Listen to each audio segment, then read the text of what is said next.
मैं कितनी बार कहा है, मेरी चीजों को हाथ मत लगाया करो। अब मेरे नए वाले जूते कहाँ रख दिए? मुझे लेट हो रहा है। रुक रुक, मैं निशा से पूछती हूँ। निशा, तूने सफाई करते हुए हरीश के जूते तो कहीं नहीं रख दिए? माँ जी, जूते वहीं जूतों की अलमारी में ही रखे हैं, ये रहे, पर इनके ऊपर चप्पल रखी हुई थी। हाँ हाँ ठीक है, लाओ इधर दो। माँ मैं काम से जा रहा हूँ, रात तक लौटूंगा। अरे नाश्ता करता तो जाता, ये लड़का भी ना जब देखो जल्दी में रहता है। माँ जी, ये आपके लिए दलिया बना दिया था, आप खा लो, फिर आपको बीपी की दवाई भी खानी है। निशा, तेरे आने से सचमुच मुझे बड़ा आराम मिल गया। तूने काम पर लगते ही पूरा घर संभाल लिया, नहीं तो जब से शुगर और थायराइड की बीमारी ने घेरा है, मेरा शरीर कमजोर हो गया है। वैसे तू गांव में किसके साथ रहती थी? बिमला और तेरे बाबा तो काफी समय से झांसी में रह रहे हैं। गांव में मैं दादी और चाचा चाची के साथ रहती थी, पर माँ की तबीयत आपको पता है अब ठीक नहीं रहती, इसलिए मुझे शहर बुला लिया। अच्छा है ना, मुझे भी तेरा बहुत सहारा हो गया। अम्मा जी, वो जो दीवार पर आपकी फोटो लगी है, ये तो लगता है बहुत पुरानी है। और ये आपके साथ? ये फोटो तो तब की है जब हरीश 8 साल का था। मेरी ननद की शादी की है, और ये बराबर में हरीश के बाबूजी हैं। अम्मा जी, बाबूजी की बहुत याद आती होगी ना? क्या हुआ था बाबूजी को? बेटिया, याद तो उन्हें किया जाता है जिन्हें हम भूल गए हों। हरीश के बाबूजी अच्छे खासे हट्टे कट्टे थे। रात को खाना खाकर सोए, फिर सुबह उठे ही नहीं। अचानक ही छोड़कर चले गए। तब हरीश कॉलेज में पढ़ता था। अम्मा जी, ये क्या, आप रोने लगे? लगता है मैंने आपको रुला दिया। अरे नहीं बिटिया, तेरे से बात करके तो मेरी पुरानी यादें ताजा हो गई। अम्मा जी, अब तो दलिया खाए बहुत देर हो गई है, आप दवाई ले लो, तब तक मैं खाने की तैयारी करती हूँ। निशा विद्या देवी के घर काम करने वाली बिमला की बेटी थी। कुछ दिनों से बिमला बीमार थी, इसलिए उसने अपनी बेटी को काम के लिए छोड़ रखा था। निशा स्वभाव की बहुत अच्छी लड़की थी। विद्या देवी निशा को बहुत पसंद करती थी। विद्या देवी का बेटा हरीश एक कंपनी में काम करता था, उसकी गर्लफ्रेंड कंचन भी उसी के साथ उसी कंपनी में काम करती थी। एक दिन ऑफिस से आते हुए हरीश कंचन को अपने साथ घर ले आता है। माँ ये कंचन है, अब मेरे साथ ऑफिस में काम करती है। इसका बहुत मन था आपसे मिले, इसलिए आज इसे अपने साथ घर ले आया। नमस्ते आंटी जी। खुश रहो बिटिया, तुम तो दिखने में बहुत ही सुंदर हो। और कौन कौन है तुम्हारे घर में? कंचन और विद्या देवी अभी बात कर ही रहे थे कि तभी निशा चाय नाश्ता ले आती है। अम्मा जी, ये पकौड़े और चाय लाई थी। आपकी कामवाली ने पकौड़े तो बहुत ही स्वादिष्ट बनाए हैं। सारा काम भी करती है क्या आंटी जी? ये निशा है, बहुत अच्छी लड़की है। अभी कुछ दिन पहले ही हमारे घर आई है और आते से ही इसने सारा घर संभाल लिया। मुझे तो इसके रहने से बहुत सहारा मिल गया है। माँ तुम तो हर किसी को एकदम से अपना मानने लगती हो। अभी कुछ दिन उसे आए हुए नहीं हुए और तुम उसके गुण गाते नहीं थक रही हो। हाँ आंटी जी, हरीश सही कह रहा है, इन काम वालियों को इतना सिर पर नहीं चढ़ाकर रखना चाहिए। अच्छा, अब मैं चलती हूँ। Okay Harish, bye. हरीश और कंचन की बातें रसोई में खड़ी निशा सुन रही थी। उसकी आंखों में आंसू आ जाते हैं। तभी विद्या देवी उसे आवाज लगा देती हैं।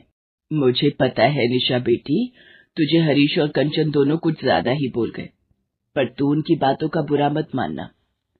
कोई कुछ भी कहे, पर व्यक्ति का स्वभाव ही उसका चरित्र निर्धारित करता है, और मैं जानती हूँ कि तू मेरी दिल से सेवा करती है। निशा विद्या देवी की हर छोटी से छोटी चीज का ध्यान रखती थी। उसने तो मानो पूरा घर संभाल लिया था। निशा के आ जाने से विद्या देवी की सारी परेशानियां दूर हो गई थी।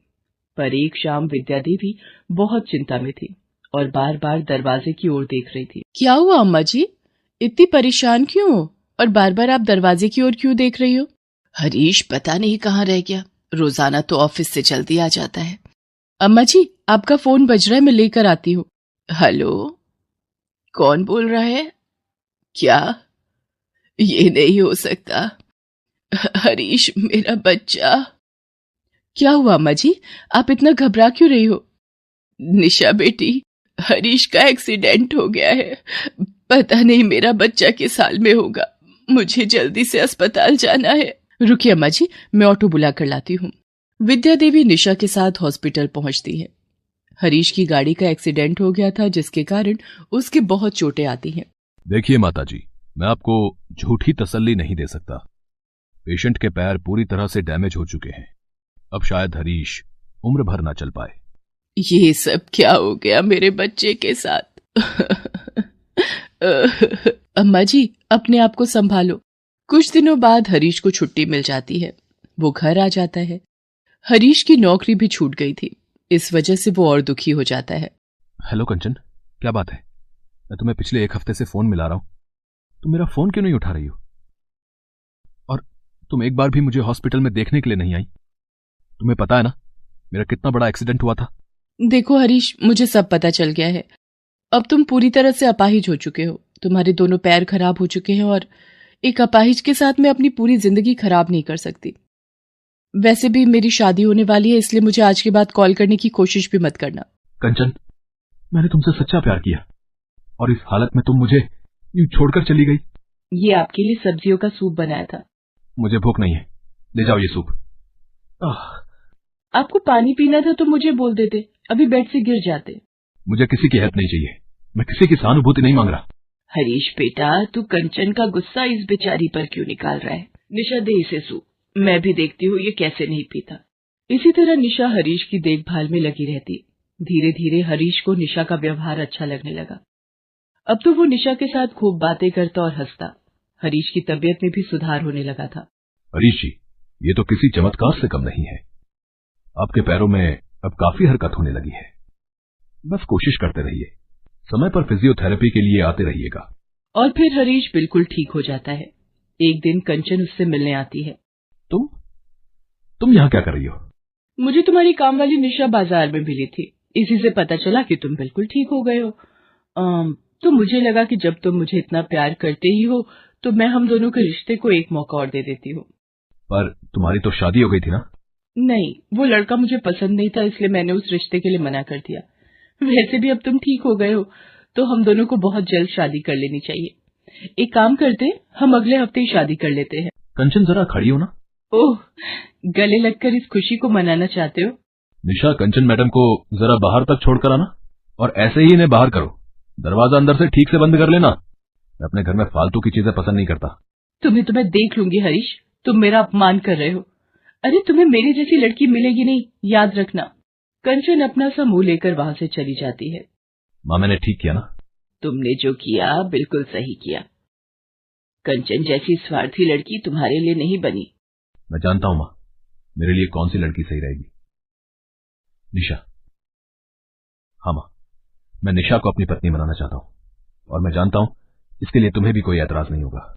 हरीश जी, ये क्या कह रहे हैं आप? माँ जी, आप इन्हें समझाइए। मैं एक काम वाली गरीब मजबूर लड़की हूँ, मैं आप लोगों के साथ भला।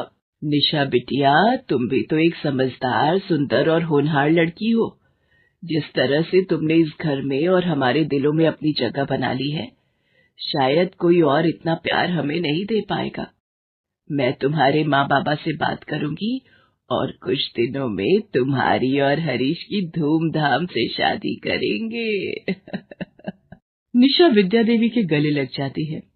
निशा के रूप में हरीश को एक अच्छी पत्नी मिल जाती है और सबकी रजामंदी से कुछ दिनों बाद हरीश और निशा की शादी हो जाती है।